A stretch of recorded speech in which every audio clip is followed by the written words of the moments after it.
I asked Cohen a minute ago if he had the safety glasses on. He said no, and I said, okay, do you need to get them? And what did you say? I'll squint. I'll squint. There. That's even better than safety glasses, isn't it?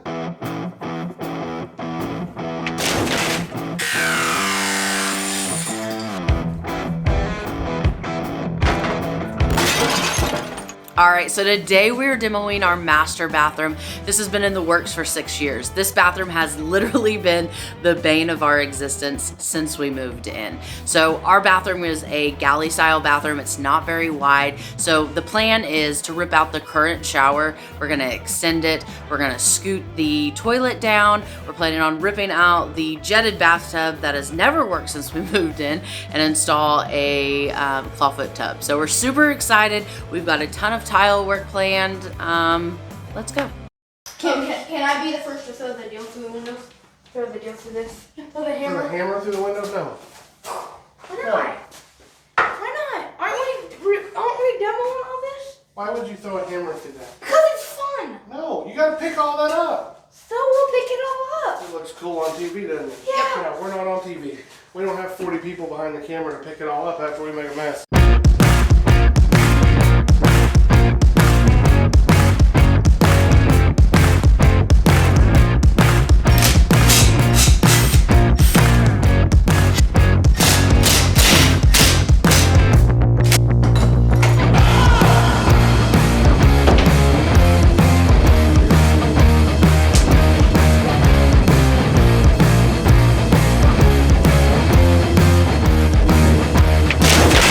So we've got this dumpster, and basically we have this thing for about 3 days over the weekend. So we're in a time crunch to make sure that everything that we're getting done, make sure we get it done in that time period, because he's going to be back to pick this thing up on Monday.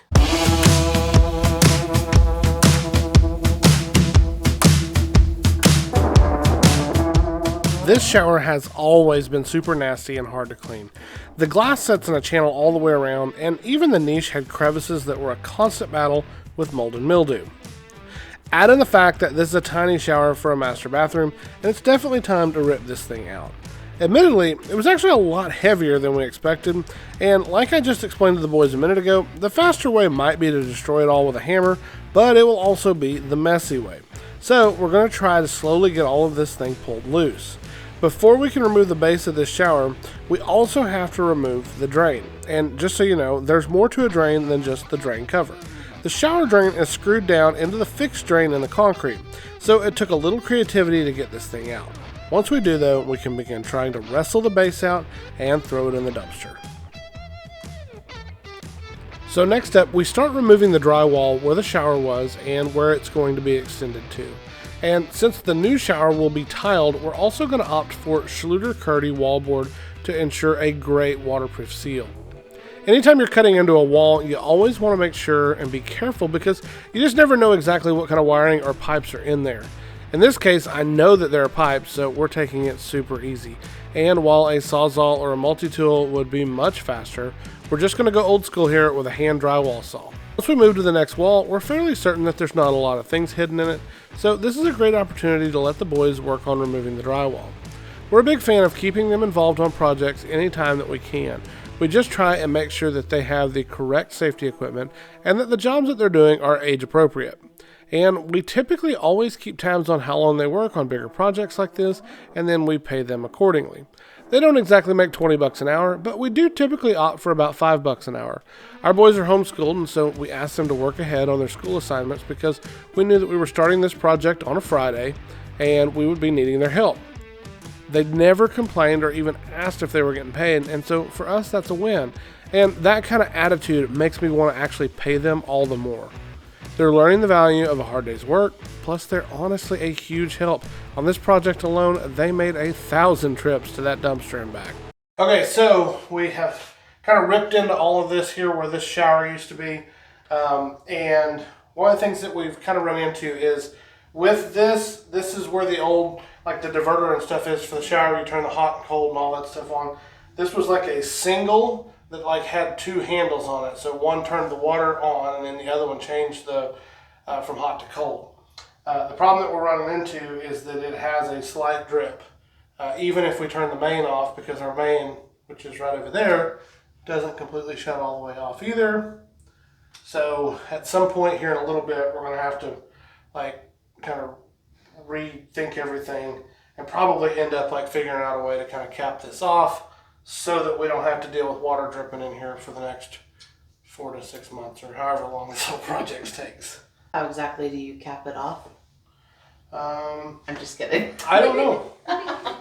But it sounds cool. People say it, so we're going to cap it off.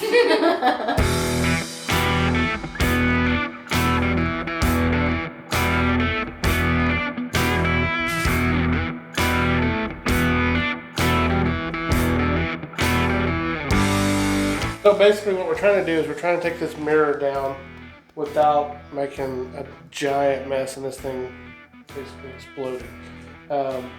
Anyway, so I think we're going to put some tape on it and try to get this thing off the wall. This end is not even really hardly on the wall. That end is hanging on by something.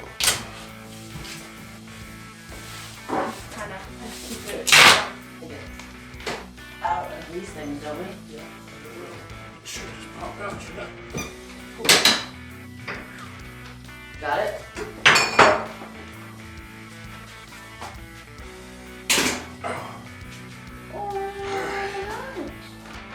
Somebody's going to be like, why ain't y'all wearing gloves? No. You ready? A couple of things to remember when you're removing a sink and a countertop like this. First, make sure that you turn off the water lines, and second, make sure you get all the pipes and everything completely unhooked. The last thing that you want to do here is accidentally break a pipe off.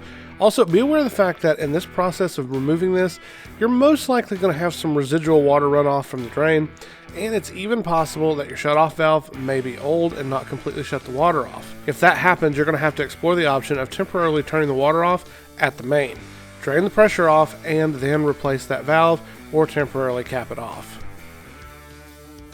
We also make sure and use the same caution with the cabinet that we did with the countertop. There are a lot of pipes sticking through this thing, so we had to make certain that it could all slide free before we stood it up.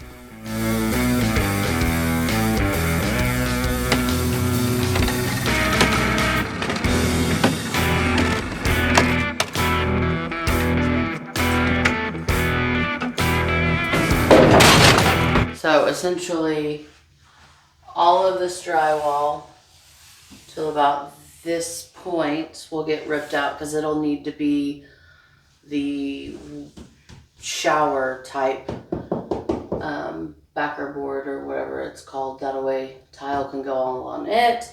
And then down here, all of that so that we can access the plumbing and everything, and that won't matter because tile wainscoting will be going around everywhere.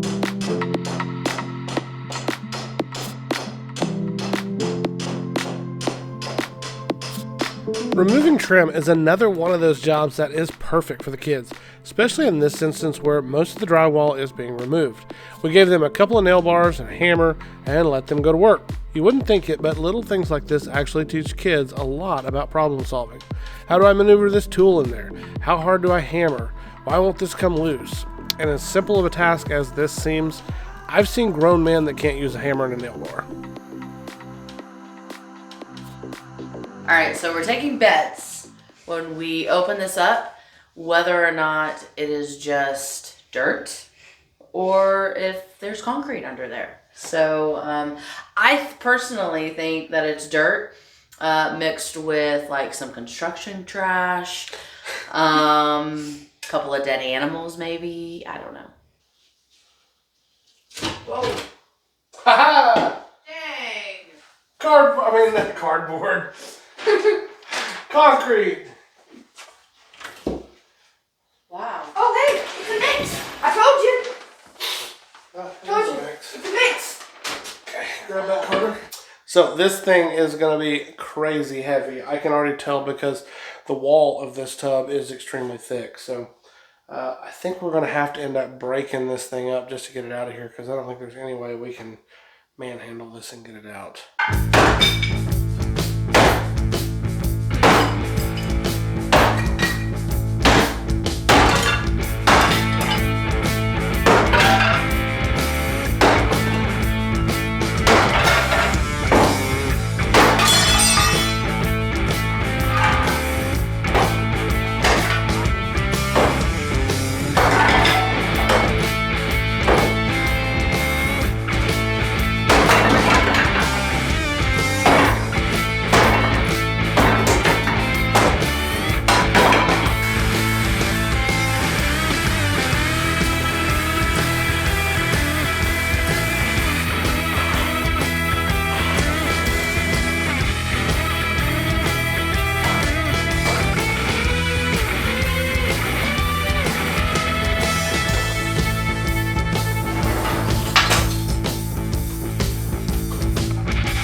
made some good progress yesterday and basically got everything done that we wanted to get done. Got the shower ripped out, as well as the vanity, mirror, and the tub that was right here. All that stuff is done. Today we're going to tackle starting with ripping out this tile and then also cutting out some more drywall that needs to be pulled for access for electrical and some different plumbing stuff.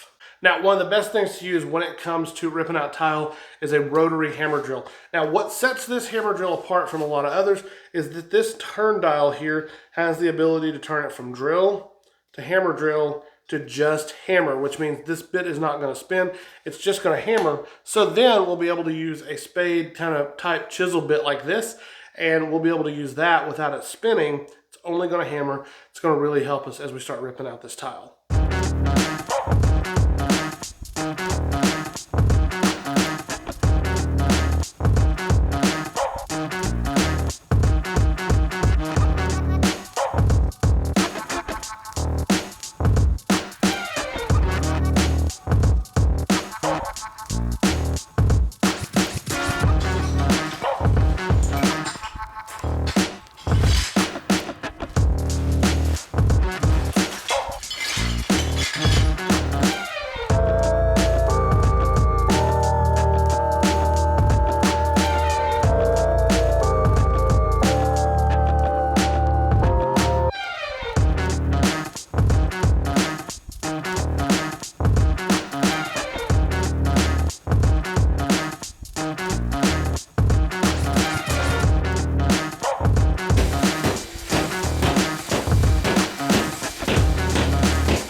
So one of the things that we've been doing when we're taking out this drywall is we're not using a Sawzall or a multi-tool or anything. Instead, we're just kind of going old school with this little drywall saw because we don't really know what all's in here. And so this is kind of a good reminder that you don't really want to just go bananas like everybody does on TV because there's a lot of stuff in here. So in this wall right here behind us, we've got drains, we've got electrical, we've got the main water feed into the house, we've got your cable, Cat 5 cable coming down the walls, all kinds of stuff. So something to remember is just don't go completely bananas because you really don't know what's in there until you open it all up. In this case, like even before we had installed the little HIDA cable thing for our TV, and so we barely missed the drain when we installed that. So just a lot of things to look at, a lot of things to pay attention to when you're cutting into this kind of stuff. You know, it's always interesting the things that you find whenever you open up a wall. If you look here, probably notice that this stud wall looks a little bit weird. It's got some other 2x4s that are scabbed on here onto the normal wall. And I couldn't really figure out exactly why that was until I got to looking at their plumbing down below and realized that they basically ended up, either the plumbers or the framers didn't make everything line up. And so the plumbing coming through the floor was not going to line up and was going to be outside the wall. So they had to basically scab that on so that the wall was big enough to hide the plumbing. So we've got this tile all pulled out now, but the thing about it is that's only half the work. Now we've got to pull up the thin set. Typically, we're still going to use this same thing. You could also use a demo hammer. That's typically something that you would rent, but because of the size of this space, I decided to go ahead and just use this. And so far, it's working really good. I'm about halfway done so far. But again, you're just going to basically take your time. You're going to put yourself kind of at an angle about like so, and then just run this thing, and it's going to slowly pull that thin set up. It is a little time consuming, but it will work, and it does a good job. So while we're at it, we're going to go ahead and rip out the carpet back here. We got the boys pulling the trim up, and then we're going to pull that carpet up because this bathroom, the floor is going to... Excuse me, work's going on. Go ahead.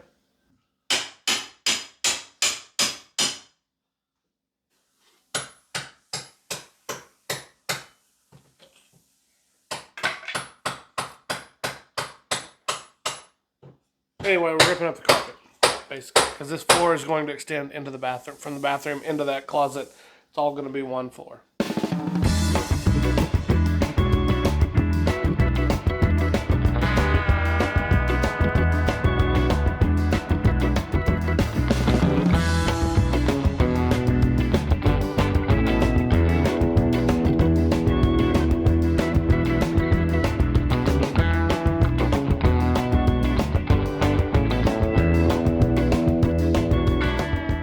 If you've never pulled carpet before, basically it just attaches with tack strips. These wooden strips here with like little tacks that come up to the bottom. They're super sharp and just dig into the carpet. It's fairly simple. It's kind of a pain to get those out of concrete though. So we're going to roll this carpet up and then we'll pull the tack strips.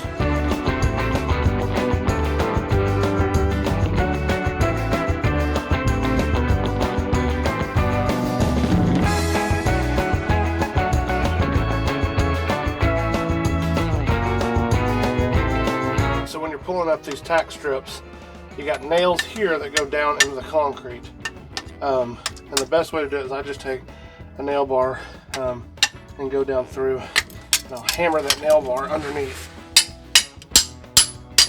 and it'll break that loose just like that.